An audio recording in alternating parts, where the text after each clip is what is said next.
يسعد أوقاتكم متابعيني، أهلا وسهلا فيكم بقناتي أكلاتنا السورية الشهية.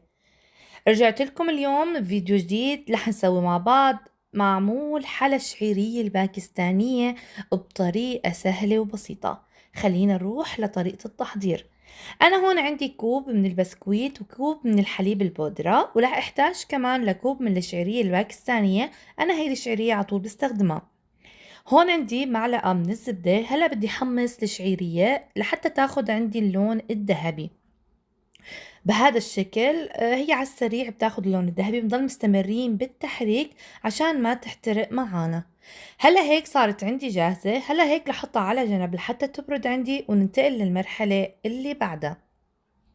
هلا هون كمان بدي حمص الحليب البودرة بهذا الشكل لحتى كمان ياخد لون الذهبي عندي، وكمان بدنا نضل مستمرين بالتحريك عشان ما يحترق معانا. هلا هيك صاروا عندي جاهزين. هلا كمان رح احطهم على جنب لحتى يبردوا ونبلش بطريقة التحضير.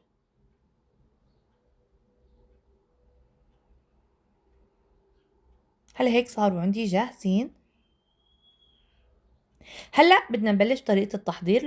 رح اضيف كوب من الحليب السادة طاحنته على المطحنة. هلا رح اضيف كوب من الحليب البودرة ورح اخلط المكونات مع بعضهم، ورح اضيف عليهم الشعيرية الباكستانية بعد ما بردت عنا. هلا رح اخلط المكونات كلها مع بعضها ورح اضيف عليها حليب المكثف. الحليب المكثف اللي اخذوا عندي هالمكونات العلبة كاملة. هلأ رح أضيف علبة الحليب المكثف. هي بتطلع مقدار كوب صبايا. هلأ رح أضيفها بهذا الشكل. هلأ بعدين رح أبلش أعجنهم بإيدي لحتى يصيروا عندي عجينة متماسكة.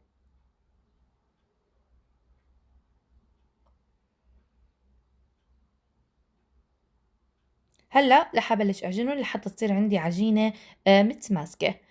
بهذا الحلا صبايا، ليش أنا بحب سويه؟ لأنه سريع وبسيط. يعني أنتوا عم تغلي فنجان القهوة بيكون عندك جاهز، وطعمته عن جد كتير كتير طيبة. يعني عن جد حلا سريع مثل ما قلت لكم، وحتى جديد بنفس الوقت. هلا هيك صار عندي العجينة جاهزة. هلا أنا هون رح كمان رح استعمل هذا البسكويت. هلا رح اقطعه بهذا الشكل. هيك رح اقيم الطبقات عن بعضهم حتى الكريمه اللي زايده هون بنقيمها وبنضيفها فوق الخليط. هلا رح ابلش كور الكرات بهذا الشكل. هيك رح ابلش اعمل العجينة اللي عملتها. وأنا رح استخدم هذا القالب. أنا هذا القالب كتير بحب اشتغل فيه لأنه سهل وبنفس الوقت كتير سريع وأشكاله كتير كتير حلوة. شايفين شكل العجينة صبايا ما شاء الله، يعني طرية وبنفس الوقت ما بتلزق بإيديكم. هلا رح ندهن القالب شوي بالزيت ورح نبلش نشكل هذا الشكل الأقراص المعمول. شايفين ما شاء الله الأشكال شو بتجنن وسريعة وبسيطة. هلا هيك رح أضيف عليها البسكويتة. هلا فيكم تختاروا انتوا اي نوع بسكويت، بس انا حبيت اختار هذا اللون. بيكسر اللون، يعني بيعطيني شكل للمعمولة بجنن. شايفين اشكال القالب ما احلاه. هلا هيك بهذا الشكل رح كفي انا كل الكمية بهذا الشكل.